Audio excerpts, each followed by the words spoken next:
देखिए, पहले तो जयराम ठाकुर जी जो पूर्व मुख्यमंत्री थे, उन्होंने हमसे सवाल किया। सवाल था रोजगार देने से संबंधित, लेकिन वो अधीनस्थ सेवा चयन बोर्ड के सवाल पर आ गए और हमने बताया कि अधीनस्थ सेवा चयन बोर्ड पर जो भ्रष्टाचार हुआ है, किस प्रकार पेपरों को बेचा गया, उसके बारे में हमने पूरा विस्तृत जानकारी आज सदन में रखी। तकरीबन 339 के करीब, जिनमें कोई रिजल्ट को हमने डिक्लेयर कर दिया है और बाकी वेटनरी फार्मेसी है और जो 3 हैं वो लोक सेवा आयोग के पास उसकी डॉक्यूमेंटेशंस की वेरिफिकेशन हो रही है और जल्दी उनके रिजल्ट निकल जाएंगे। जिन 9 केसों में FIR दर्ज है, उनकी इंक्वायरी चल रही है।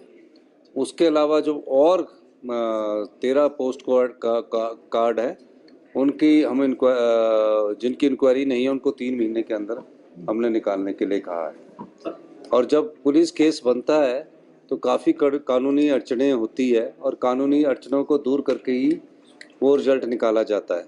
नहीं तो कहीं ऐसा ना हो कि कानूनी अड़चनों में फंसकर पीछे जो ओम प्रकाश चौटाला जी की जो अपनी पार्टी थी, उन्हें क्यों सजा हुई थी पता है? उसमें JBT में घोटाला हुआ था और उन्हें सजा हुई थी। तो हम पूरी कानूनी प्रक्रिया से बाहर निकलकर उस संदर्भ में युवाओं के साथ जो भी न्याय होगा उसको कर रहे हैं।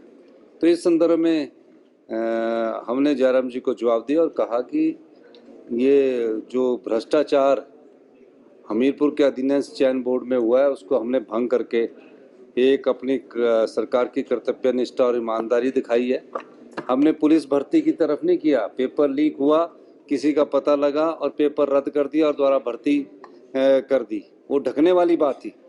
हमने युवाओं के साथ हिमाचल के जो आने वाले समय में और भी एग्ज़ाम दे रहे हैं, उनके भविष्यों के साथ खिलवाड़ नहीं का, और हमने कहा कि ट्रांसपेरेंट मैनर में आने वाले समय में भर्तियां होंगी और उसके लिए हमने हमीरपुर जिला में राज्य चयन आयोग का गठन कर लिया है। सर, 1 सप्ताह के भीतर रिजल्ट निकालने और 10,000 नौकरी देने की बात की नहीं, 1 सप्ताह के भीतर नहीं। आप सुनिए, करिए, मेरी रिकॉर्डिंग निकाल लीजिए।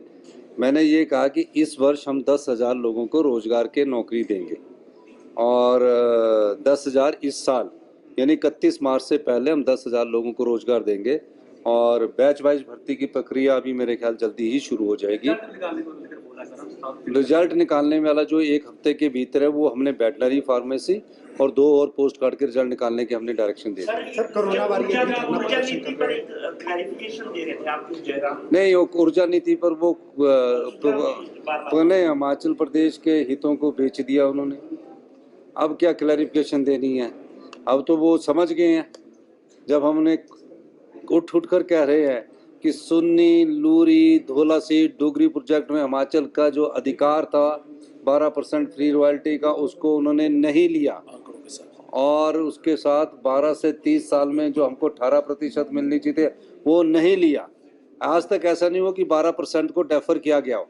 12 से बढ़ाने की बात सभी मुख्यमंत्री ने की है, चाहे शांता कुमार जी थे, चाहे वीरभद्र सिंह जी थे, चाहे धूमल साहब थे। पहली बार ऐसा हुआ कि हिमाचल के लोगों के अधिकार जो है 4% इन प्रोजेक्टों में रख दिए कि हम 4% पहले 10 साल में रॉयल्टी रहेंगे और 10 से 25 साल में फिर 4 से बढ़कर 8% हो जाएगी और 25 से 40 साल में फिर 8 से बढ़कर 12% हो जाएगी। और उसके बाद 40 साल बाद जो प्रोजेक्ट हमको आना चाहिए था वापस, उसको कह दिया कि लाइफ लॉन्ग उन्हीं के पास रहेगा, उसमें से हमारे को 25% फ्री रॉयल्टी देगी।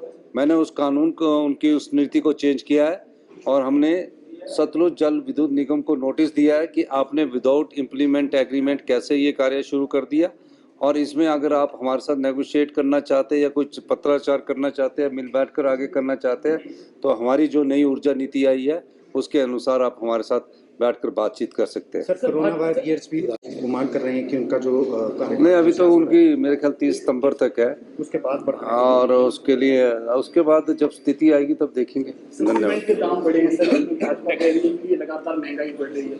देखिए, सीमेंट के दाम जो बढ़े हैं उसकी भी मैंने बोला कि कैसे बढ़े, उसके बारे में पूरी जानकारी प्राप्त की जाए।